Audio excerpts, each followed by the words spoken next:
स्किबो, शायद ये नाम सुना हो। एक ऐसा नाम जिसने हजारों जिंदगियों में उम्मीदें जगाईं और फिर उन्हीं उम्मीदों को चकनाचूर कर दिया। चलिए आज इसी बड़े धोखे की परतों को एक एक करके खोलते हैं, जिसने भरोसे को ही अपना सबसे बड़ा हथियार बनाया। ये कोई फिल्मी डायलॉग नहीं है, बल्कि उन लोगों की सच्चाई है जिन्होंने इस धोखे को बहुत करीब से झेला है। ये हमें बताता है कि सबसे खतरनाक धोखेबाज अक्सर हमारे बीच ही हमारे भरोसे का नकाब ओढ़े घूम रहे होते हैं।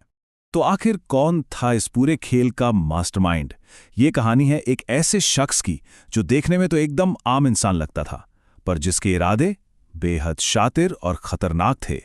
देखिए, कोई भी बड़ा धोखा, उसकी नींव हमेशा भरोसे पर ही रखी जाती है, और इस कहानी में भरोसा जीतने के लिए हथियार बनाया गया हमारी अपनी भावनाओं को। कहानी की शुरुआत होती है एक बहुत ही इमोशनल दावे से। एक ऐसी कंपनी जिसे एक पिता ने अपने गुजरे हुए बेटे की याद में शुरू किया था। अब भला इतनी पवित्र कहानी पर कोई कैसे शक कर सकता था? इस एक लाइन ने लोगों के दिलों को सीधे छुआ और भरोसे की पहली सबसे मजबूत ईंट रख दी। और इस सपने का हिस्सा बनने की कीमत सिर्फ 500 रुपए, एक सेविंग्स अकाउंट खुलवाने के लिए। ये रकम इतनी छोटी थी कि हर किसी को लगा, अरे इतने में तो क्या ही जाएगा, चलो कोशिश करके देखते हैं। बस यही इस जाल का सबसे पहला और सबसे मजबूत फंदा था। और फिर आया वो एक जादुई वादा, मैं आपकी जिंदगी बदल दूंगा। ये सिर्फ कुछ शब्द नहीं थे, ये लोगों के दबे हुए सपनों को दी गई एक आवाज थी। एक बेहतर भविष्य की वो उम्मीद जिसने अनगिनत लोगों को अपनी तरफ खींच लिया। तो भरोसा तो अब बन चुका था।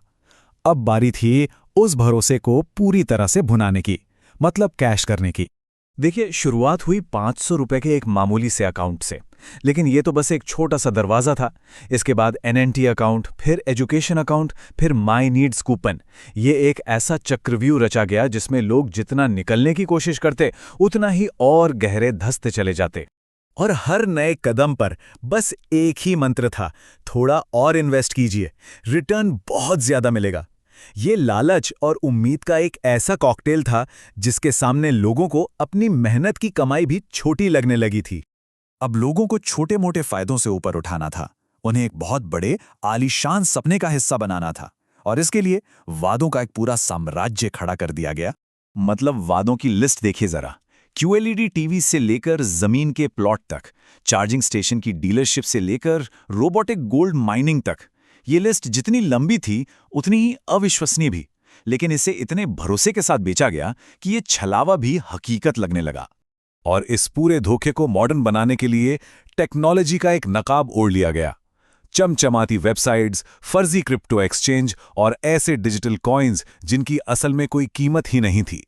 ये सब कुछ एक डिजिटल भूल भुलैया थी जो करोड़ों लूटने के बाद रातों रात गायब हो गई।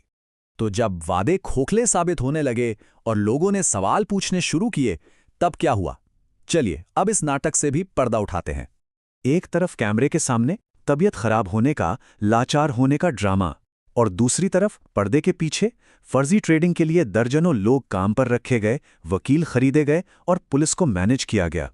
ये इस धोखे के दो चेहरे थे, एक मजबूर और दूसरा हद से ज्यादा शातिर। और अगर कोई सोच रहा है कि ये खेल अब खत्म हो गया है, तो ऐसा बिल्कुल नहीं है। ये धोखा रुका नहीं, इसने बस अपना चोला बदल लिया है। एक नई वेबसाइट, एक नया एक्सचेंज, वो भी RBI की इजाजत के बिना। मतलब शिकार बनाने का सिलसिला अब भी जारी है। और समझिए, ये लूट सिर्फ पैसों की नहीं थी, ये भरोसे की लूट थी, और उससे भी बढ़कर ये हमारी पहचान की लूट थी। K-वॉलेट, ट्रस्ट वॉलेट और KYC के नाम पर लोगों से उनका सबसे कीमती खजाना छीना जा रहा था, उनका अपना पर्सनल डेटा। तो इस पूरी कहानी के बाद एक सवाल खड़ा होता है कि अब आगे क्या? अब वक्त है कुछ कड़वी सच्चाइयों का सामना करने का। इस पूरे खेल के पीछे का मकसद बेहद सीधा और बेरहम था। जैसा कि सोर्स मटेरियल में बताया गया है, उस धोखेबाज के लिए सिर्फ पैसा ही सब कुछ था, पैसा ही भगवान था। ये एक लाइन शायद उन हजारों लोगों का दर्द बयां कर देती है जिन्होंने एक बेहतर जिंदगी की उम्मीद में अपनी पाई पाई लगा दी थी, और अब उनके हाथ सिर्फ दर्द और पछतावा है। तो आखिर में ये पूरी कहानी हमें एक ही सवाल पर लाकर छोड़ देती है एक ऐसा सवाल जो हम सबको खुद से पूछना चाहिए कि हम और कितनी बार यकीन करेंगे।